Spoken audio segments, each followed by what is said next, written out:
గొర్రె బాగుంటుందా? అతను మేపు ఏమైనా ప్రయోజనం ఉంటుందా? కాబట్టి గొర్రెలు కాసే వ్యక్తికి ఏం అవసరం అంటే కర్ర అవసరం, కానీ గొడ్లి అవసరము లేదు. చూడండి, బైబిల్ గ్రంథంలో కర్ర వాడినంతగా కత్తి వాడబడలేదు. ఎక్కువ కత్తి వాడింది ఏంటంటే తర్వాత దావీదే.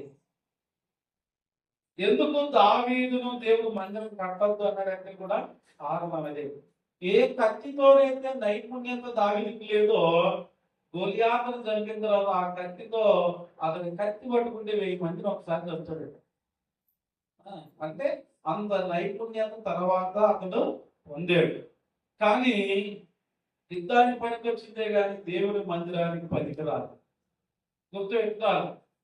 యుద్ధానికి పనికొచ్చింది గొలియాతు కత్తి తర్వాత, కానీ ఆ చేతులతో మందిరాన్ని కట్టడానికి మాత్రము ఏ రాజు దేవుడు వాడలేదు. కాబట్టి దావీదుకు నైపుణ్యత లేనివి, లేక వాడుకోలేనివి, లేక ప్రాక్టికల్ గా అతని జీవితంలో అనుభవించనివి ఇదిగో చేయటానికి వెళితే అది ఒక సమస్య, అదొక విధమైన ఆటంకము. కాబట్టి మన జీవితాల్లో దేవుడు మనకి ఏదైతే ఇచ్చాడో, నువ్వు ఏ స్థితిలోనైతే పిలువబడ్డావో, ఏ స్థితిలోనైతే దేవుడి కొరకు జీవించడానికి నువ్వు రక్షించబడ్డావో, ఆ స్థితిలో ఉండి దేవుని గణపరచాలి. సపోర్ట్ కొట్టి దేవుని స్తుతిస్తాం. దావీదుకు వాడుక ఏంటంటే కర్ర వాడుక ఉంది. ఈ కర్ర దేనికి వాడతాడు కాపరి అంటే గొర్రెలను సరిచేసే విధానానికి వాడతాడు. రెండవది గొర్రెలకు మేత అందించడానికి కర్రను వాడతాడు. కర్ర కాపరికి గుర్తుగా ఉంటుంది, శిక్షణకు గుర్తుగా ఉంటుంది. కర్ర గొర్రెల కాపరి చేతులు ఉంటే కాదు, టీచర్ చేతులు కూడా ఏముండాలి చెప్పండి? కర్ర ఉండాల్సిందే. ఎందుకంటే పిల్లలు సరి చేయడానికి. కేవలము టీచర్స్ కే కాదు, తల్లిదండ్రుల చేతి కూడా కర్ర ఇచ్చాడు దేవుడు. ఏం చేయడానికి? పిల్లలను తల్లిదండ్రులు సరి చేయాలని. అలాగున కర్ర మన చేతికి ఇవ్వడినప్పుడు ఆ కర్రతో తలబడడానికి కాదు కానీ సరి చేయడానికి. కాబట్టి దావీదుకు వాడుక ఏంటంటే అతని చేతిలో ఒక కర్ర ఉంటుంది. రెండవదిగా అతని చేతిలో రెండవ ఆయుధం చెప్పండి, వడిశాలు అనేది ఒకటి ఉంటుంది. దాన్ని ఒక లెదర్తో తయారు చేస్తారు. వినాలి, ఈ వడిశాలు దేనికి వాడతారంటే ఇది కూడా కాపరికే చాలా అవసరం. ఎందుకు? చూడండి, ఈ వడిశాలలో కొత్త వడిశాలు ఉంటే ఏం ప్రయోజనం లేదు. దీనికి ఏం కావాలి? ఒక రాయి కూడా అవసరమే. గొర్రెల కాపరులకు ఈ యొక్క వడిసెలు ఎందుకు ఉంటదంటే, చూడండి, లాంగ్ లో వెళ్ళిపోయిన గొర్రెను తిప్పాలంటే కర్ర ఇస్తే అందదు. కాబట్టి ఏం చేస్తాడు? ఆ చేతిలో పోయే గొర్రెను కూడా గొర్రెల కాపరి గొర్రెలకు తగిలేటట్టు రాయిస్తాడు. గుర్తుపెట్టుకున్నదండి. ఒకవేళ గొర్రెకి తగిలిందా ఏమైపోతుంది? గొర్రె తెలుసా? పడిపోతుంది. అందుకే దావీదుకుంటున్న నైపుణ్యత అంటే ఆ యొక్క ప్రాక్టికల్. గొర్రె దూరంగా లేక ఒకరి చేతిలోకి వెళ్తున్నప్పుడు, లేక ఒక స్థలానికి ప్రమాదకరమైన స్థలానికి వెళ్ళేటప్పుడు ఆ యొక్క గొర్రెల కాపరి ఏం చేస్తాడంటే ఆ రాయిని బట్టి వడిసెలను తిప్పి ఏం చేస్తాడంటే ఆ గొర్రె కొట్టుకుండా గొర్రె ముందు కొడతాడు. ఎక్కడ కొడతాడని చెప్పండి? గొర్రెకి తగలకూడదు కానీ గొర్రె గడ్డకు రావాలంట. మంచి అర్థం చేసుకోవాలి. గాయం కాకుండా, సమస్య సృష్టించకుండా ఈజీగా ఆ యొక్క గొర్రెను శత్రువు సైన్యం వైపు వెళ్లకుండా ఆపగలిగేది ఏంటంటే ఓన్లీ ఒడిశాలో ఉంటే దేని బట్టి దానికి వాడుకుంటే సరిపోదు. ఎట్లంటే అట్లా వాడుకుంటే సరిపోదు. ఎందుకంటే ఇలా తిప్పండి ఒకసారి తెలుసు మీ పరకైతే కొన్నిసార్లు దానికి వాడే విధానం కూడా అందుకే గొర్రెల కాపులకు ఏముంటదంటే ఆ ఒడిశాలు, ఆ ఒడిశాలో ఇంత పెద్ద రాళ్ళు పెట్టరు, అలాంటి చిన్న కొలక రాళ్ళు పెడతారు. పెద్ద రైతు కొట్టాడు ఇక్కడ ఏమైపోతుంది, ఒడిశాల బట్టలు నాణ్యత తగ్గిపోతుంది, రెండో ఒకవేళ అవతల తగ్గినా ఇది కూడా తెచ్చిపోతుంది. కాబట్టి గొర్రెల కాపరి తన చేతిలో వడిసెలో ఉందని ఎప్పుడు పడితే అలా వాడితే అక్కడ ఎదుటి వ్యక్తికైనా ప్రమాదమే, తిప్పుతున్న వ్యక్తికైనా ప్రమాదమే. కాబట్టి ప్రమాదం లేకుండా దానికి ఉపయోగించవలసిన సైజు రాళ్ళనే గొర్రెల కాపరులు వాడతారు. చప్పట్లు కొట్టి నేను ఎందుకు ఈ విషయాలు చెప్తున్నానంటే వాడుకు లేని పనులు మీరు చేయండి. దేవునికి ఇష్టం లేని పనులు మీరు చేయకూడదు, నేను చేయకూడదు. దేవుడు మనకి ఏం చెప్పాడో, ఏం చేయమన్నాడో అది చేయడమే ధర్మం. చూడండి, ఈ ఒడిశాలో రాయి కూడా ఎలా ఉండాలంటే నైస్ గా ఉండాలి, నున్నటి రాళ్ళుగా ఉండాలి, గుండ్రుగా ఉండాలి. వినాలి, ఇదెందుకోయా అంటే కరుకు రాయి ఏం చేస్తుందంటే ఒడిశాలను దెబ్బతీస్తుంది. ఒడిశాలు ఏమైపోతుంది చెప్పండి, బాగా తిప్పినప్పుడు, బాగా ఇచ్చినప్పుడు దాంట్లో రాసుకొని పోవడం ఏమైతుందంటే ఒడిశాలు దెబ్బతింటుంది. కనుక ఆ యొక్క ఒడిశాల్లో పట్టే రాయి వంకర టింకర్లుగా ఉండే రాయిని ఎన్నుకోడు. దేన్ని ఎన్నుకుంటారంటే చక్కగా నైస్ గా ఉన్న రాయిని ఎన్నుకుంటాడు. ఈ రాయి కూడా దేనికి సాదృశ్యంగా బైబిల్ రాయబడిందంటే క్రీస్తుడు సాదృశ్యంగా ఉంది. వింటున్నారమ్మా, చూస్తున్నారా? నేనేం రెఫరెన్స్ చెప్పట్లేదు కదా. ఈ గులక రాయి, ఈ నున్నన రాయి నున్నగా ఎప్పుడు ఏర్పడుతుంది చెప్పండి, ఒక రాయిని మిషన్లో వేసినప్పుడు ఆ సైజుగా కట్ చేసి కావలసిన సైజులో బయటికి వస్తుంది. అలాగున అది సరిచేయబడిన రాయిగా ఒక వస్తువు, ఒక రాయి ఏ దానికి ఇప్పుడు ఉంటుంది, కంకర రాయిలు వస్తుంది. బెడ్ కంకరకి వేసే రాళ్ళు వేరే ఉంటాయి, స్లాబ్ వేసే రాళ్ళు వేరే ఉంటాయి, గోడలలో మధ్యలో రాళ్ళ మధ్య పెట్టే రాళ్ళు, కచ్చిలిచ్చే రాళ్ళు కూడా వేరే ఉంటాయి. అంటే ఏ రాయి ఏ స్థలంలో ఏ రాయి పెడితే సరిపోతుందో వాటినే వాడాలి. అలాగే ఒడిశాల్లో కూడా రాయి వాడాలంటే అక్కడ నున్నని రాయి ఉండాలి. ఇది రాయి అనేది ప్రభువుకు సూచన, నొమ్ము అనేది పరిశుద్ధతకు సూచన.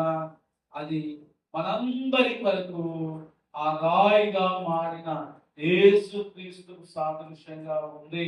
కాబట్టి ఈ రాయి వాడుకునే విధానం ఇంకా మనం చూస్తే రాయితో తప్పు చేసిన వాళ్ళని శిక్షించడానికి కూడా వాడబడింది. మీలో ఎవరైనా పాపం చేసిన వాళ్ళు ఉంటే, అంటే చేసిన వాళ్ళు ఎవరు కొట్టాలి, పాపం చేయని వాళ్ళను రాళ్ళతో కొట్టి శిక్షించే భాగంలో రాయి వాడబడింది. యేసు ప్రభువారు తీర్పు దినాన కంకర రాళ్ళు అంటే కొచ్చిగా కచ్చిమిచ్చిగా ఉండే రాళ్ళ మీద పెట్టారు. ఒకసారి బైబిల్లో చూడండి. అంటే అక్కడ నిలబడితే అధికారులకు ఏమవుతుందో తెలుసా, రాళ్ళు కూర్చుకునే స్థలంలో పెట్టారు, న్యాయస్థానం అన్నది. కాబట్టి ఇలాగున ఎన్నో రకాలైన రాళ్ళు ఉన్నాయి. కానీ దావీదు మాత్రం వాడుక చేసుకున్న రాయి ఏంటంటే నున్నటి రాయి. ఈ నున్నటి రాయి దావీదు జీవితానికి సాదృశ్యంగా ఉంది. దావీదు దేవుని హృదయానుసారుడిగా ఉండటానికి సాదృశ్యంగా ఉంది. కాబట్టి క్రైస్తవ జీవితం అనేది ఆ గుండ్రని రాయిలాగా మార్చబడాలి, వడిసెలకు సరిపోయే రాయిగా మార్చబడాలి. అప్పుడు దేవుడు నిన్ను వాడుకుంటాడు. దావీదు వాడుకై తీసుకున్న రాయి ఏంటంటే ఎట్లా పడితే అట్లుండే రాయిని కాదు, అది నున్నటి రాయిగా ఉన్నది. అలాగున దావీదుకు వాడుకైన 3 వస్తువులు ఏంటంటే, ఒకటి కర్ర, రెండోది వడిసెల, మూడోది ఏం చెప్పండి, నున్నని రాళ్ళు. నున్నని రాళ్ళు. కాబట్టి ఇది ఆయనకు వాడుక. కానీ దావీదుకు వాడుక లేని ఆయుధం, వాడుక లేని కవచంతో పని లేదు. యుద్ధానికి వెళ్ళాలని కానీ వాడుక లేని వస్తువులు. కాబట్టి ప్రియమైన సహోదరి సహోదరులారా, దేవునికి ఇచ్చిన తలాంతులను, దేవునికి ఇచ్చిన వరములను నీవే వాడుకో.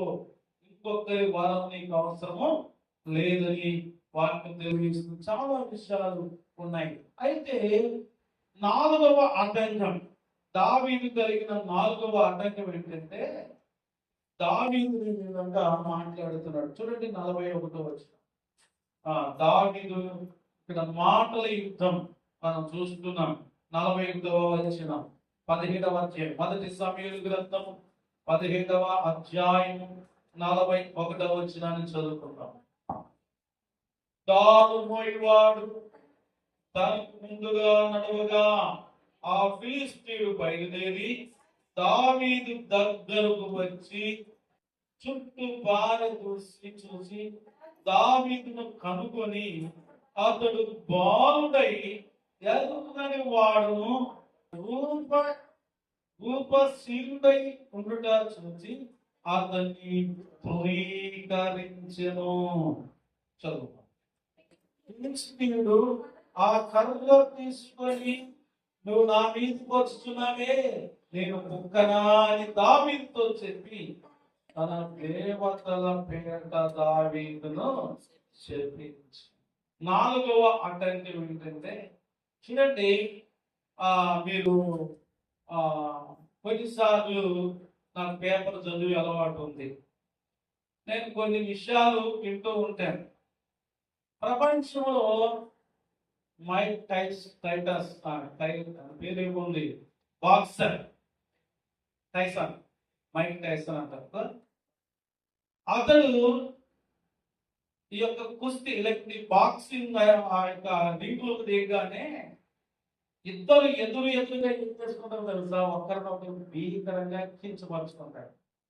ఎందుకంటే చాలా మంది పంచులతో కాకుండా నోటి పంచులు అంటారు, దురసగా మాట్లాడడం, ఇష్టం వచ్చినట్లు తిట్టడం, తిట్టల దండకం ఎత్తుకునే ప్రాంతాలు అయితే మా తాత మా అమ్మ ఇప్పుడు ముగిస్తుందో అన్నట్టుగా మాట్లాడుతున్నారు.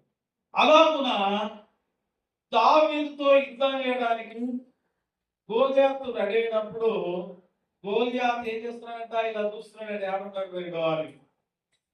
దావీదు అక్కడ రాయబడేది మాట ఏంటంటే, దావీదు చేర వెళ్ళాడంట. ఇక్కడ దావీదు దగ్గరకు వచ్చి అని రాయబడింది. ఇక్కడ 41 వచ్చిన కదా, ఆ ఫిలిష్తీయుడు బయలుదేరి దావీదు దగ్గరకు వచ్చాడంట. దగ్గర ఉన్నాడా, దావీదు దూరం ఉన్నాడు? ఇప్పుడు అందరు చెప్పండి, ఎక్కడ ఉన్నాడు? దగ్గర ఉన్నాడా, దూరం ఉన్నాడా? బాగా అర్థం చేసుకోవాలి. వింటున్నారా? దావీదుకు గోలియాతు దగ్గరకు వచ్చాక దూరం ఉన్నాడా? మీకు ఎవరు పరిచయం పెట్టి ఏం చెప్తారు, తర్వాత సంగతి చెప్తారు, కానీ ఈ సంగతి చెప్పరు. దావీదు దగ్గరకు వచ్చి వారు నిలబడిపిస్తే దావీదు నిలబడదా? ఎందుకంటే దావీదు ఆల్రెడీ గుడ్డోడు, గోలియాతు 6 మూల జానుడు, అంటే పాపెత్తున్నాడు. ఎట్లా చూస్తున్నాడు, మనోడి చూసుకోవట్లే. ఎట్లా చూస్తున్నాడమ్మా, ఎక్కడ వస్తున్నాడమ్మా, ఎక్కడ వస్తున్నాడు, ఎవడో దావీదంతా దావీదు యుద్ధానికి వస్తున్నాడంటే పాలు చూస్తున్నాడట, కనపడట్లే. ఎక్కడ ఉన్నాడు మరి? దగ్గరలోనే ఉన్నాడు. చప్పట్లు కొట్టి దేవుని స్తుతిద్దాం. ఇంకా గంభీరంగా దగ్గరున్న దావీదు దగ్గరికి వచ్చి చుట్టూ పార చూసి దావీదు కలుగున్నాడంట. ఎక్కడున్నాడు. ఈ యొక్క గోలియాతు పరిస్థితి ఎలా ఉందంటే, లోకంలో సామెత ఉంది. ఈ యొక్క రైతంట ఎద్దుల లోకానికి ఏమి ఉంటుంది, వాళ్ళకి శలకాలం ఉంటుంది, లేకపోతే కొరడా అంటాడు. వాళ్ళ భుజం మీద వేసుకొని ఎద్దులోలా శలకాల మీద వేసుకొని ఇంట్లో పెట్టుకున్నాడు. శలకాలు ఎక్కడ ఉన్నదని, ఎక్కడ ఉన్నది చెప్పండి. చాలా మంది కూడా అంటుంటారు సంఘంలో పిల్లలు పెట్టుకొని ఎక్కడెక్కడో, ఇప్పుడు వాళ్ళ బంధువులోనే అమ్మాయి ఉంటుంది, వీళ్ళు ఎక్కడెక్కడో సంబంధం పోతారని కదా. చాలా సార్లు అలాగే ఉంటుంది. ఈ గోలియాతు కూడా దావీదు పక్కలోనే ఉన్నాడు, కానీ ఎక్కడ ఉన్నారా అని ఇక్కడున్నావా అన్నది. ఏం చెప్పండి, ఇక్కడ ఉన్నాడు అని. గోలియాతు దావీదును చూడగానే బాగునండి, వినండి, ఎంత కనపడుతున్నాడు చెప్పండి. దావీదు ఎంత కనపడుతున్నాము గోలియాతుకి? ఎలా కనపడుతున్నాడు? 42 వచ్చిన చుట్టూ బాగా చూసి దావీదును కనుగొని అతడు బాలుడై. దావీదు గోలియాతుకి ఎలా కనపడుతున్నాడు చెప్పండి? బాలుడే. సౌలుకి ఎలా కనపడ్డాడు చెప్పండి? బాలుడే. సైనికులకి ఎలా కనపడ్డాడండి? బాలుడే. చివరికి అన్నులకి ఎలా కనపడ్డాడండి? పొగరుడు. అలాగే కొంచెం తెలుసు కదా, ఇదేం పని లేక గొర్రెలు కాసుకున్నట్టు మన దగ్గరికి వచ్చాడు. దావీదు దృశ్య రూపంలో చిన్నవాడు, కానీ అదృశ్య రూపంలో దేవుడి శక్తి కలిగిన వాడు. చప్పట్లు కొట్టి దేవుని స్తుతించాలి. గోలియాతు ఆకారాన్ని చూసి అబ్బాయి వీడు ఎంత ఉన్నాడు, నేనెక్కడా వీడెక్కడా, నా ఏలు మోపుతేనే మొయ్యగలిగినోడు నా మీద కిద్దమా. దావీదుని చూసినప్పుడు బాలుడనే కాదు, ఎంత వాడంట. ఎలా ఉన్నాడు ఇంకా? రూప శీలుడు. అబ్బా, ఎర్రగా పొరగా చాలా చక్కగా ఉన్నాడు. పట్టుకుంటే కదిపోయేలా ఉన్నాడు. ఇంకా నాతో యుద్ధం చేసింది. నేను పోదా ఎంతకి 45 వరకు దావీదు ఎలా చూస్తున్నాడు చెప్పండి? చట్నీని పోదా ఎంతకి ఎందుకు లేకుండా నా నీళ్ళకి రానట్టు, ఎందుకంటే నేను పెద్దకున్నాడు కదా. ప్రియమైన దేవుడులారా, మనిషిని అవతారాన్ని చూసి నేను గెలుస్తాను అనుకున్నాడు. సరే, యుద్ధం చేసేకుండా బాధకాన్ని పెట్టాడు. ఏ బాధకాన్ని పెట్టాడు? నేను చెప్పాను కదా, మైక్ టైసన్ ఏం చేసేవాళ్ళంట? ఎదురు బదులు మాట్లాడుకొని నువ్వెంతరా, నువ్వెంత, నీకెంత ఉన్నావు, నీకెంత ఉన్నావు, బూతు మాట్లాడుకున్న తర్వాతనే వాళ్ళు బాక్సింగ్ చేస్తారు, దొంగ పని చేస్తారు. వీడు కూడా ఏమనుకుంటాడు తెలుసా? ఫిలిష్తీయుడు కర్రను తీసుకొని నువ్వు నా మీదకి వస్తున్నావు. ఏం తీసుకువచ్చినాడు? వర్షాలు కాదు తీసుకురాదు, వర్షాలు కర్రను తీసుకుని వస్తున్నాడు. బాగుందండి. దావీదు దగ్గర వర్షాలు ఉంది, దావీదు దగ్గర ఉందని 5 బాగున్నాయి, కానీ మీకు కనబడేది ఏం కనపడుతుందమ్మా? కర్ర కనపడదు. దావీదు బాధగా కనపడుతుంది, కానీ ఆ బాధలో ఉన్న దేవుడి శక్తిని ఈ గోలియాతు చూడలేకపోతున్నాడు. చాలా సార్లు మన జీవితాల్లో అలా ఉంటుంది. మన బ్రతుకు, వాడెంత, వీడెంత, ఆమెంత, ఈమెంత, నేనెక్కడ, ఎట్లా, నేనెంత. చూడండి, చాలా మందికి తనకంటే తక్కువ వాళ్ళని చూస్తే ఈ గోలియాతుకున్నంత గర్వం ఉంటుంది. గర్వం. నీవెంతరా, నీ అనుభవం ఎంతరా, నీ వయసు ఎంతరా, చూస్తే ఎంత ఉన్నావు, రా నీకు అది చెప్తాను. చాలా మంది, ఒక పాస్టమ్మ గారు అన్నది చాలాసార్లు జ్ఞాపకం చేస్తుంది. ఏమని తెలుసా? నీ వయసు నా సేవ అంత లేదండి, నేను సేవ చేసిన సంవత్సరాలు లేదా నీకు అన్నప్పుడు. చూడండి, దేవుని పిల్లల దగ్గర వయసు కాదు, అందం కాదు, బలం కాదు, దైవత్వాన్ని చూడాలి. చప్పాటు కొట్టి దేవుడు వాళ్ళ అన్న శరీరాన్ని చూశాడు, సైనికులు శరీరాన్ని చూశారు. ఇదిగో సౌలు రాజు బాబుని చూశాడు. ఈ చివరి గోలియాతు కూడా ఏమో చూస్తున్నాడు ఈ వ్యక్తిని.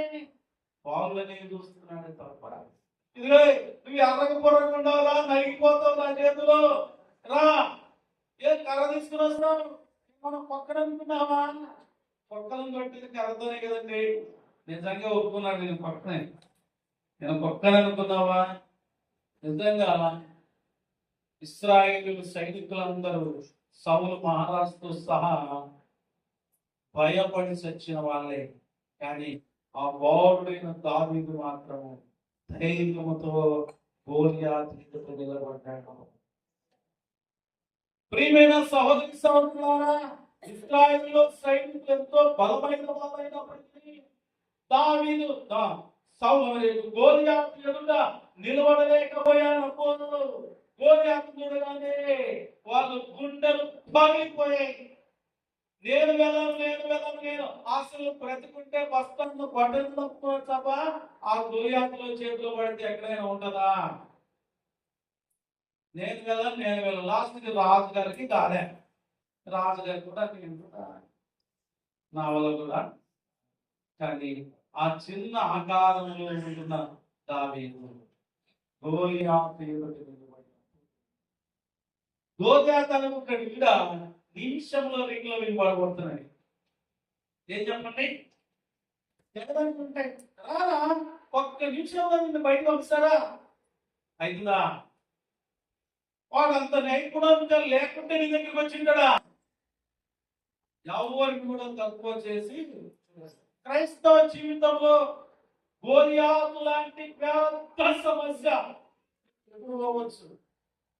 నువ్వు వాటిని ఎదుర్కోవడానికి మా దగ్గర ఏ విధమైన సామర్థ్యత లేదని మాత్రము అనుకోవద్దు. ఎందుకు తెలుసా? గోలియాతు కంటే కాదంట, లోకంలో ఉన్న వారి కంటే మనలో ఉన్నవాడు గొప్పవాడు. చెప్పండి, దేవుని నామానికి స్తుతిద్దాం. ఈ జీవితంలో దేన్ని చూసి భయపడుతున్నావు, ఎవరిని చూసి భయపడుతున్నావు, అక్కడ నీవు నిలవలేకపోతున్నావు. ఆ చూసి భయపడడం మానేసి నీలో ఉన్నవాడి కంటే నాలో ఉన్నవాడు సర్వశక్తిమంతుడని దావీదు వలె ఏం తెలుసా? శత్రువుని ఎదుర్కొనకు శోధన సహించువాడు ధన్యుడు. అతడు శోధనకు నిలిచిన వాడైతే ప్రభుత్వం ప్రేమించు వారికి ఇచ్చే జీవకీతము. భయపడవలసిన అవసరం లేదు మన జీవితంలో. సచ్చేది ఒకసారి, ఏ వ్యక్తి ఒకసారి వస్తుందా? ఏమా బాగున్న దాయాల్సిందే, బాగులేకున్న దాయాల్సిందే. చచ్చిపోతామేమో, వెళ్తే సంపుతాడేమో పరాక్రమశాలులైన వారు సైనికులందరూ ప్రాణానికి భయపడి పిరికి పనులాగా చనిపోని వారులాగా, నాకేముందన్నా, నా వల్ల ఏమైతుందా, నేను అంత చేయలేదులే, నేను చేత కనవాడు. ఎప్పుడు దరిద్రమైన మాటే, నాకు చేత కాదు, నాకు చేత కాదు. ఇశ్రాయేలు అందరికి చేత కాదు సైనికులకి. మరి దావీదుకి ఎలా చేతనైంది? అమ్మా, దావీదుకి ఎలా చేతనైంది? చిన్నోడు కదా, కదా, గొర్రెలు కాసే నైపుణ్యత ఉన్నంత మాత్రాన యుద్ధం చేసే నైపుణ్యత ఉందా అంటే ఏం మాత్రం లేదు. కానీ దావీదుకి నాకు తెలిసే బాగా నైపుణ్యత ఉంది తెలుసా? కుస్తీ పట్టే నైపుణ్యత ఉంది. ఎరుగు పట్టితో పోరాటం చేయాలని కుస్తీ పట్టారా? ఎదుగుబాటు దగ్గరికి వెళ్ళి నేను ఫైటింగ్ చేస్తాను, కరెంట్ చేస్తానని ఒప్పుకుంటుంది. అది ఒకసారి ఇలా పట్టుకున్నదానికి ఇచ్చి పెట్టదు. దీన్ని కింద కూర్చుంటేనే దానికి సంతోషం, లేకపోతే అది. దావీదు అలాంటి ఎలుగుబంటితో కుస్తీపట్టాడు. సింహం దగ్గరికి సింహమా నీదో పంచ నాదో పంచ చూసుకుంటాం అనుకుంటుంది. అది ఏమా, సింహం ఒక పంచ తీసుకుంది అనుకో, కండ బిక్కొని వస్తుంది. కానీ అలాంటి సింహముతో కూడా ఏం చేశాడంట? యుద్ధాన్ని చూశాడు. ఎవరి ద్వారా అంటే దేవుని సహాయం ద్వారా. కాబట్టి దావీదు గోలియాతు చేత 4వ తృణీకరించబడ్డాడు. నీవు రా, ఆకాశ పక్షులకు నిన్ను ఏం చేస్తాను అంటున్నాడమ్మా. 44 వచ్చిన నా దగ్గరికి రమ్ము, నీ మాంసమును ఆకాశ పక్షులకును భూమృగములకు ఇచ్చివేతునని ఆ ఫిలిష్తీయుడు దావీదుతో అనగా, ఇప్పుడు దాకే ఎన్ని రోజులు అయ్యే వాళ్ళు భయపడింది? 40 దినములు. ఎన్ని దినాలు చెప్పండి? 40 దినాలు. ఒక్క ఫిలిష్తీయుడు ఎదుటకు ఇశ్రాయేలు సైన్యంలో ఒక్కడు వెళ్ళలేదు. ఆ వెళ్ళిన వ్యక్తిని మాటలతో యుద్ధం చేస్తున్నాడు, మానసికంగా కృంగిస్తున్నాడు. వినండి, తిట్లు తిట్టేది దేనికోసం తెలుసా? చాలా మంది తిట్లు దండకి పెడతారు ఇంట్లో, అంటే ఎదుటి వ్యక్తిని బలహీనపరచడానికి. తిట్టినంత మాత్రాన కృంగిపోతుంటారు చాలా సార్లు. నాకు ఇస్తాను, మా ఆయన తిట్టాను, మా ఆయన ఇచ్చాను, మా మామ ఇచ్చాను, మా అన్న ఇచ్చాను, మా అమ్మ ఇచ్చాను. ఇంకా కొంతమందికి ఇవే బాధలు, వాళ్ళు ఇస్తారు, వీళ్ళు ఇస్తారు. నాకు చాలా బాధ అయింది. కృంగిపోతే ఎవడేం చేస్తాడు, ఇది ఎవడేం చేయడు. నువ్వు భయపడవలసిన అవసరము లేదు. దావీదు యొక్క విశ్వాసాన్ని కించపరచాలని ఇంకొక మాట ఏమంటాడు తెలుసా? దావీదుని ఏమంటున్నాడంటే, నీ మాంసాన్ని ఆకాశ పక్షులకును మృగములకును ఇచ్చి వేస్తారు. ఎవరి పేరట? దేవుని పేరట. వాళ్ళ దేవుని పేరట ఏం చేస్తారంట? ఇక్కడ గోలియాతు కూడా ఒక దుష్ట శక్తి పేరు చెప్తున్నాడు. నా దేవతకి నేను బలిస్తానన్నట్టుగా. దేవులారా, ఇంట్లో ఇదే యుద్ధం జరుగుతుంది. భార్య భర్తని తిట్టుదండకమే, భర్త భార్యని తిట్టుదండకమే, అత్త కోడలు తిట్టుదండకమే, కోడలు ఎదురు తింటారు కాబట్టి బయటకు పోయి తిట్టుదండకం. తిట్లు చేత, బూందు మాటల చేత ఇతరుల యొక్క ఆత్మీయ జీవితాన్ని హింసపరచడము, చాతగాని తలుపుగా వాళ్ళు ధైర్యం చేయడము, అలా చేస్తే నేను గెలిచానన్న వాళ్ళ అహంకారమేమో. తిట్టా ఏమంటుంది? నేను గెలిచాననుకుంటారు చాలా మంది. అదే కాదు, అది కాదు. ఇక్కడ దావీదును హింసపరుస్తూ ఉన్నాడు. చూడండి, దావీదు కృంగిపోయాడా? ఏమా దావీదు అక్కడ ఏడ్చుకుంటూ పుట్టిన వస్తున్నా అనుకున్నాడా? మరి ఏం చేసాడు? మనోడు తక్కువ తింటాడా? మనోడు ఏం చేస్తున్నాడు? 45 వచ్చినాము. దావీదును కత్తి బలిలను ధరించుకొని నా మీది కోరుచున్నావు. అయితే నీవు తిరస్కరించుచున్న ఇశ్రాయేలీయుల సైన్యములకు అధిపతికు యెహోవా పేరిట నేను నీ మీదికి వచ్చుచున్నాను. చప్పట్లు కొట్టి దేవుని స్తుతిద్దాం. గంభీరంగా హల్లెలూయా. చూడండి, దుష్ట శక్తికి దైవ శక్తికి యుద్ధం జరుగుతుంది. ఇక్కడ ఏ శక్తులకు? దైవపు శక్తులకు, దేవుని శక్తులకు యుద్ధం జరుగుతుంది. దేవుని పిల్లల పక్షాన, దేవుని శక్తి పక్షాన దావీదు నిలబడ్డాడు. దుష్ట శక్తి దయ్యాల పక్షాన గోలియాతు నిలబడ్డాడు. దావీదు అంటున్నాడు, నువ్వు ఏం పట్టుకొని వస్తున్నావు? కత్తియు, ఈటే, పల్లెలు ధరించుకొని, వస్త్రాలు ధరించుకొని, ఆయుధాలు ధరించుకొని నా మీదకి వస్తున్నావు కదా. రా చూద్దాంగా. ఈ రోజు నేను ఎందుకోసం వచ్చేది తెలుసు? ఇక్కడ నా శక్తిని చూపించుకోవడానికి ఇక్కడ రాలేదు, నా జ్ఞానాన్ని చూపించుకోవడానికి ఇక్కడ రాలేదు. నా దేవుని మహిమార్థమై నేను నా దేవుని పేరులో వచ్చానన్నాడు. చప్పట్లు కొట్టింది. మైకి దొరికితే అబ్బా అనుకుంటుంది, కానీ సత్యతలు చెప్తుంది. నేను సూర్యుని వీరుని కదా, ఏమి అన్ని అబద్ధాలే చెప్పేది. 10 మాటలు నిజం ఉంటే అన్ని అబద్ధాలే. ఎందుకు తెలుసు? గొప్ప గొప్ప చెప్పుకోవాలా. గొప్ప దావీదు తన గురించి, ఒకవేళ దావీదుకి పాపం వచ్చిందని ఏమనుకున్నా, నేను వెళ్ళిపడి చనిపోయింది తెలుసా అన్నదా? సింహం అంటే నీకు తెలుసా? నేను సింహం ఎలా చేస్తున్నావు? నేను సింహాన్ని చంపిన అని చెప్పుకున్నాడా? చెప్పలే. తనకి అలాంటి శక్తి ఉన్నా తన గురించి ఇక్కడ దావీదు మాట్లాడట్లేదు. నేను కేవలం నిమిత్రుడి మాత్రమే, నా వెనక గొప్ప సైన్యం ఉంది. ఆ సైన్యం ఇశ్రాయేల్ సైన్యం కాదండి, ఇశ్రాయేలు సైన్యములకు అధిపతి అయిన యెహోవా నా పక్షాన ఉన్నాడు. నేను వచ్చేది మధ్యవర్తి అంతే. నాలో వాడుకునే వ్యక్తి ఇంకో వ్యక్తి ఉన్నాడు. ఆ వ్యక్తిని పరిచయం చేస్తూ ఏమంటున్నాడు తెలుసా? 45 నీవు కత్తియు యుటియు బలి ధరించుకుని నా మీదకి వస్తున్నావే, అయితే నువ్వు తిరస్కరించిన ఇశ్రాయేలు సైనికులకు అధిపతి యెహోవా పేరిట నీ మీదికి వస్తున్నాను. ఎవరి మీదకి? శత్రువు మీదకి వస్తున్నాడు. ఆ మాట చెప్తూ అంటున్నాడు, ఈ దినమున యెహోవా నిన్ను నా చేతికి అప్పగించును. చప్పట్లు కొట్టి దేవుని నామాన్ని మేము కొలుస్తున్నాము. ఎవరు అప్పగిస్తారు? నా దేవుడు నిన్ను నా చేతికి అప్పగిస్తాడు. నేను నిన్ను చంపి నీ తల తెగనెత్తును.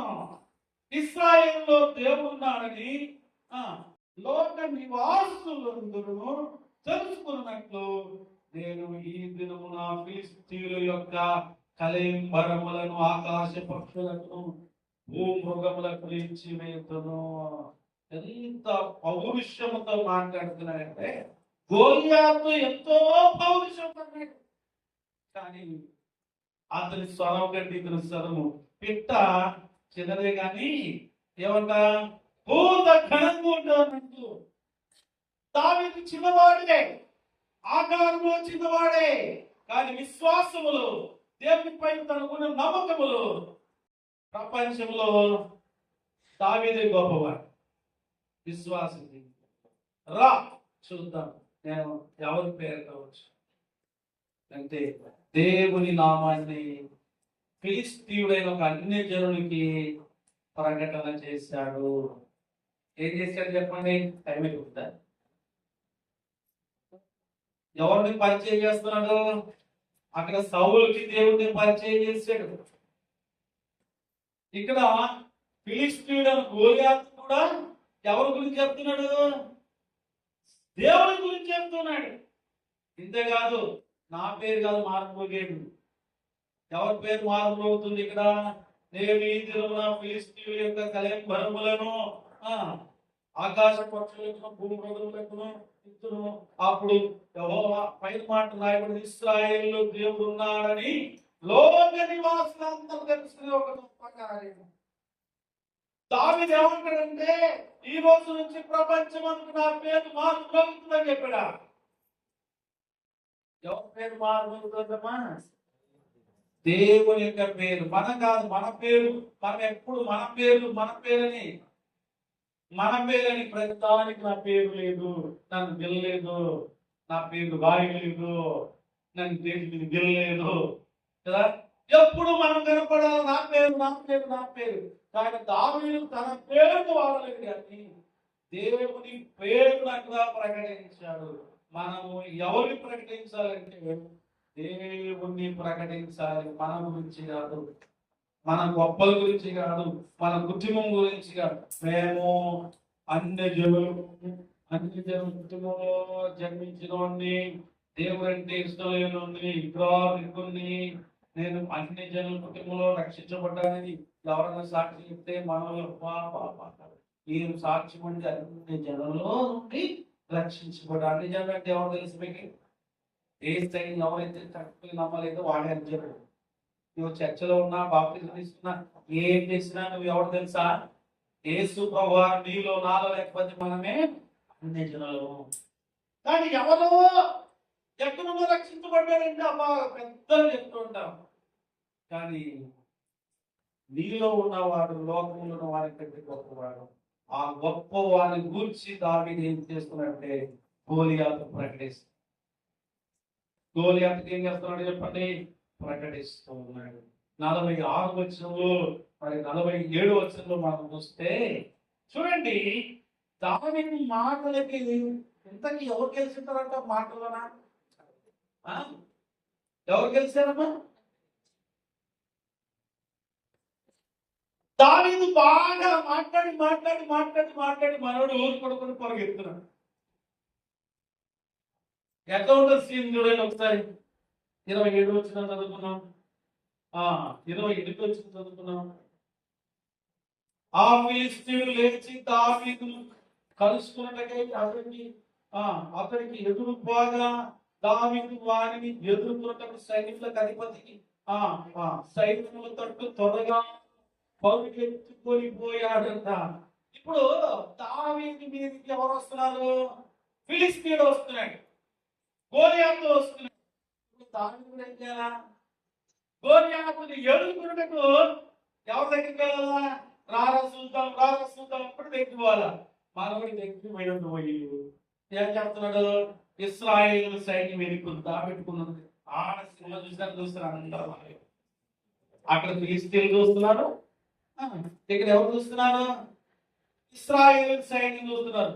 ఇంకో విషయం చెబుతున్నా, యుద్ధం జరుగుతుంది. 40 రోజుల నుంచి మాటలు యుద్ధం నుంచి అందరూ భయపడిపోయారు, ఓడిపోయే స్థితిలో పోయారు. ఆ రోజులు ఉంటున్న ఇశ్రాయేల్ అందరూ కూడా అక్కడికి వచ్చి కూర్చున్నారు. ఫిలిస్తీన్లు అందరూ కూడా వచ్చి కూర్చున్నారు, చూస్తున్నారు సినిమా చూసినట్టు. మానవుడు దగ్గర పోయి బుడుబుడు కూడా పరిగెత్తున్నాడు. ఎలా ఉంటుంది చెప్పండి? అర్థమైందా? గోలియాతు అనుకున్నాడు, ఎందుకురా పారిపోతావు, ఇంకా గుర్తు పరిగెత్తగలదా? రేపు ఇసుకది పరిగెత్తగలదా?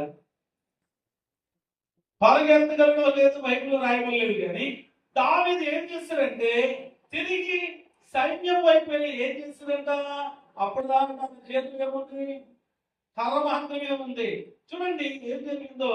దావీదు ఫిలిస్తీయుని కంటే బలాఢ్యుడై 49 వచ్చిన తన సంచిలో చేయి వేసి అందులో నుండి రాయి ఒకటి తీసి ఒడిసెలతో విసిరి ఆ ఫిలిస్తీయుని నుదట కొట్టెను. ఆ రాయి వాడిని నుదట చొచ్చినందున వాడు నేలను బోర్లో పడేను. చప్పట్లు కొట్టి దేవుడు స్థుతిద్దాం. ఇంకా గంభీరంగా దేవుడు స్థుతిద్దాం. హల్లెలూయా. ఏమైనా దేవులారా, ఒక మాట తెలుసా? గోలియాతుని చంపడానికి కర్రే తీసుకుపోయాడు మొదట దావీదు. మరి సంచులు ఏం పెట్టొచ్చాడు? పొడిసెలు పెట్టొచ్చాడు, రాళ్ళు పెట్టొచ్చాడు. మనోడు ఎంట పెట్టుకుని పోయి గోడ మీద పొలగెత్తే అవసరం. పొలగెత్తింది భయపడి కాదు. మాట వినండి, వడిసెలతో దగ్గర నుంచి కొట్టడానికి కుదరదు. మీరు ఏదైనా గొల్లు కాపులు అడగండి, మీరు దగ్గర కొడితే అంత బలం అని ఏమదు. దావీదు పరిగెత్తింది ఓడిపోవడానికి కాదు, దావీదు పరిగెత్తింది యుద్ధంలో మరి చాతగా కాదు. కానీ తన ఎంత దూరం నుండి వారంలో దావీదుకి ఆ నైపుణ్యం ముందే. ఇంకొక విషయం మీకు చెప్తాను వినండి. ఆ యొక్క గోలియాతుకు ఎక్కడ కొడితే చచ్చిపోతాడో అది దావీదుకు మాత్రమే తెలుసు. ఇక్కడ దావీదు ఉపయోగిస్తున్న మాట యుద్ధము యెహోవాయే. చప్పట్లు కొట్టి దేవుడు ఎవరు చేస్తారు? యుద్ధము దావీదు చేస్తాడా? దేవుడు చేస్తున్నాడా? దేవుని పక్షాన దావీదు చేస్తున్నాడు. అమ్మలారా అయ్యలారా, మనం యుద్ధం చేయాల్సిన అవసరం లేదు. మన పక్షాన్ని యుద్ధం చేసే దేవుడు సిద్ధంగా ఉన్నాడు. దావీదు పరుగుతుంటే ఇశ్రాయేలు అందరూ అనుకుంటారు అయిపోయింది, రాదు ఆగిపోయింది, అనవసరంగా మా ప్రాణానికి నిప్పువు భరిస్తున్నావు కదరా, ఇప్పుడు మేమందరం బానిసలు అయిపోలేము, ఇటు నమ్ముకోవడం వేస్ట్, మాట చెప్పాడు ఉత్తమానికి మనకి ఇప్పుడు పరిగెత్తి వస్తాడు, పరిగెత్తడం రానట్లుగా కొంతమంది భయపడి పిలుపు పొందలాగా. కానీ దావీదు ఆ యొక్క సంచిలో చేపెట్టి వడిసెలు పెట్టేసి రాళ్ళలో 5 రాళ్ళలో ఒక రాయి తీసుకొని వడిసెలు పెట్టి ఎర్ర తిప్పి పిల్లలు పడతాయి. ఎక్కడ కొట్టాడండి? కరెక్ట్గా ఎక్కడ కొట్టారు? రాయి తీసుకొని వడిసెలతో రాయి ఏమండి గొర్రెలకు తగలకుండా కొట్టగలిగిన సామర్థ్యత కలిగిన వాడు దావీదు. గొర్రెలకు ఏ అపాయం రాకుండా ఉండాలంటే ఎంత దూరంలో రాయి కొడితే గొర్రె ఎన్నికి వస్తుందో తెలిసిన దావీదు. మనిషిని చంపాలంటే, ఒక గొర్రెను చంపాలన్నా ఎక్కడ కొట్టాలో పడుతుందో దావీదు తెలిసినట్టు మనకు తెలియదు. కానీ గొర్రెల కాపురి కనుక చూశాడు, దగ్గరికి వెళ్ళి చూశాడు, మాట్లాడుతూ చూశాడు, తిడుతూనే చూశాడు, వీడికి ఎక్కడైనా కొట్టే అవకాశం ఉందా అని. అవకాశం కోసం జ్ఞానాన్ని ఉపయోగించాడు. పరిశుద్ధాత్మ ప్రేరణ వచ్చింది, పరుగు ఎత్తుకొని వెళ్ళాడు. ఎప్పుడైతే ఎక్కడ కొడితే పడతాడో అని తెలిసిందో అక్కడ కొట్టడానికి ఎంత దూరం కావాలో ఎదుగుతున్నాడు. అంత దూరంలో ఉండి కరెక్ట్ గా గురి చూసి కొట్టాడంటే దావీదుకున్నంత వడిసెల నైపుణ్యత ఎక్కడ ఎవరికి కదండి. ఇశ్రాయేలులో మాత్రం అలాంటి నైపుణ్యత కలిగిన వారు ఉన్నారని బైబిల్లో రాయబడింది. యుద్ధం చేయాలంటే ఆ నైపుణ్యత ఇశ్రాయేలులో మాత్రం. అది సైనికులకి, కానీ ఈయన సైనికుడు కాదు. అది పెద్దవాళ్ళు చేసే పని, కానీ ఇతను పెద్దోడు కాదు. ఆ యొక్క దావీదు దేవుని శక్తి చేత ఎక్కడ కొట్టాడమ్మా? కరెక్ట్ గా ఇక్కడ కొట్టాడు. కాళ్ళం కొట్టింటే ప్రయోజనం లేదు, కొర్ర కొట్టింటే కవచం ఉంటుంది, ప్రయోజనం లేదు. ఈ యొక్క ఎదల మీద కొట్టినప్పుడు ఏ ప్రయోజనం లేదు. ఎక్కడ కొడితే చస్తాడో అది ఎదుర్కొన్నాడు దావీదు. అదే ప్లేస్ లో ఒకే ఒక్క రాయితో అంత పెద్ద సమస్యను దేంతో పరిష్కారం చేసడం అంటే ఒక్క రాయితో. దేంతో పరిష్కారం చేశాడు? పెద్ద పెద్ద రాళ్ళేమో అసలు దాటి దేవుని మీద ఆధారపడినప్పుడు ఒక్కటి చాలండి. నీవు ఆశీర్వదించబడడానికి, నువ్వు దీవించబడడానికి, నువ్వు అభివృద్ధి చెందడానికి ఒక్కటి చాలు. ఆ ఒకటి తెలుసా? నీ విశ్వాసము, నీ పరిశుద్ధత, నీ నమ్మకత్వము, నీ సహనము. ఏ బాబు వినండి, ఏం కావాలి? నీ విశ్వాస జీవితంలో అభివృద్ధి పొందాలంటే ఒకే ఒకటి, ఫస్ట్ విశ్వాసం కావాలి. దావీదు ఏం చేశాడు చెప్పండి?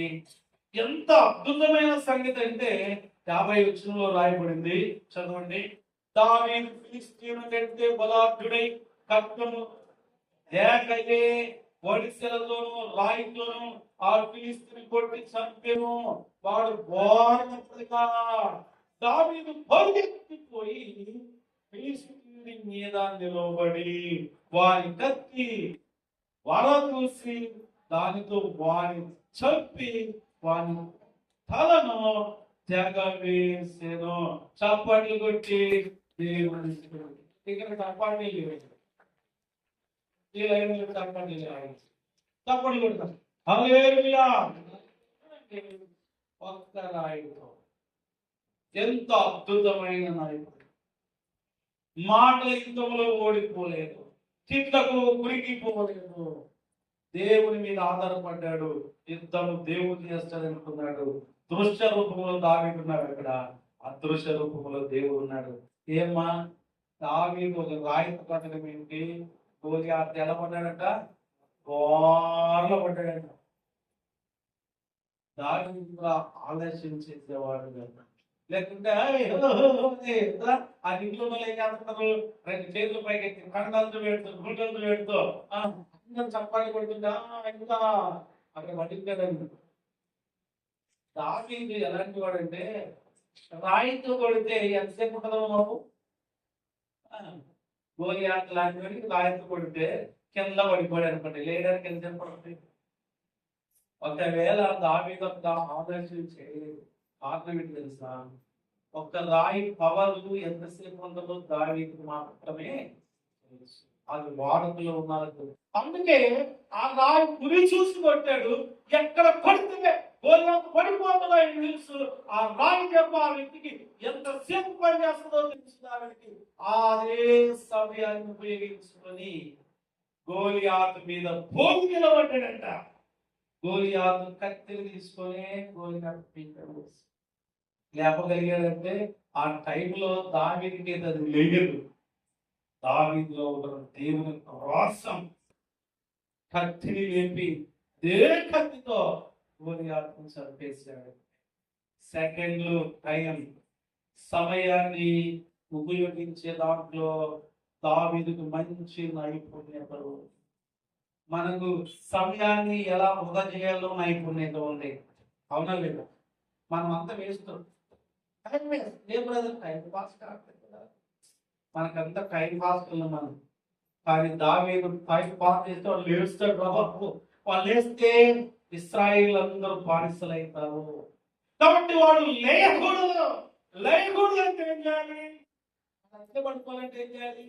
సమయం లోపలే వాడు తేరుకునే లోపలే వాడు చాలా చూడండి. ఎప్పుడైతే దావీదు పోయి గోలియాతు మీద నిలబడి ఆ యొక్క గోలియాతు కత్తి తీసుకొని గోలియాతు గొంతు కోయడం ప్రారంభించాడో ఫిలిష్తీయులు పరుగులు తీస్తూ ఉన్నారు. అప్పుడు దాకా ఇలా ఉన్న వాళ్ళందరూ పరుగులు తీస్తారు. ఇప్పుడు దాకా నలిగిపోయిన వాళ్ళందరూ ఇప్పుడు వీళ్ళు పరుగులు ఇస్తారు. ఎవరితో నాకు ముందే వాసన ఉంటే ఎట్లుంటుంది? చూడండి, ఏ ఆధారం లేదు, నాకు ఎవరు లేదన్న అనుకోద్దు. గోలియాతు లాంటి సమస్యలు వస్తే నీకు కావాల్సింది ఏడుపు కాదు, నీకు కావాల్సింది భయము కాదు, నీకు కావాల్సింది అయ్యో ఈ సమస్య తీరడానికి కాదు, నేను ఎలా చేయించగలను పొరిగిపోవాల్సిన అవసరం లేదు. దావీదు చూసి నేర్చుకుంటే చాలు. అంతా దేవుడు అని ఒకే ఒక్క మాట. అన్ని చూసేవాడు ఎవరున్నారు? దేవుడు. యుద్ధం నేను కాదు, నా పక్షాన దేవుడే యుద్ధం చేస్తాడు. కాబట్టి ప్రియమైన దేవులారా, దావీదు జీవితంలో ఎంతో అద్భుతమైన విషయాలు మనము చూస్తున్నాం. ఎన్నో ఆశ్చర్యకరమైన సంగతులు. దావీదుకు గోలియాతు ఏం చేశాడు చెప్పండి? తృణీకరించాడు, కానీ కృంగిపోలేదు. ఆటంకాలు వచ్చాయి. మొదటిగా అన్నలు అడ్డంకి తీశారు. రెండవది సౌలు అన్నాడు బాలు అన్నాడు. మూడవది వాడుకలేని ఆయుధములు. నాలుగవది గోలియాతు ఒక ఆటంకం, మాటల యుద్ధం. కానీ వీటన్నిటిని లెక్క చేయకుండా దేవుడి మీద ఆధారపడి, ఏ ఆధారం లేని ఇశ్రాయేలుకు ఒక గొప్ప ఆధారముగా నిలిచాడు. ప్రియమిత్రులారా, ఇశ్రాయేలు ఏ విధంగా ఈరోజు మనం కూడా అలాగే ఉన్నాం. ప్రతిదానికి మనం భయపడుతున్నాం. అలా భయపడుతుందా? ధైర్యం కలిగి ముందుకు వెళ్దాం. దావీదు గోలియాతును చంపడానికి ఇంకా కొన్ని కారణాలు ఉన్నాయి. మరొకసారి ధ్యానం చేసుకుంటాం. ఎందుకంటే ప్రారంభిస్తే ముగించడం